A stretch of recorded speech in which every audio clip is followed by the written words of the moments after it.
புனித பிரான்சிஸ் சபரியாரின் படிப்பினையால் நற்செய்தியின் ஒளியை உங்களுக்கு அளித்த கடவுள் நம்பிக்கை, எதிர்நோக்கு, அன்பு ஆகிய கொடைகளோடு நீங்கள் வளம் பெற அருள் கூறுவாராக.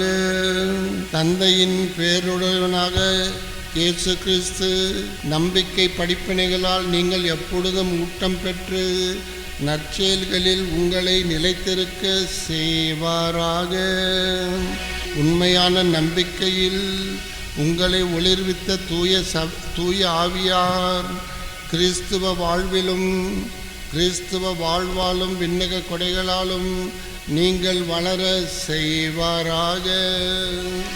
எல்லாம் வல்ல இறைவன் தந்தை, மகன், தூய ஆவியார் உங்களை ஆசீர்வதிப்பாராக.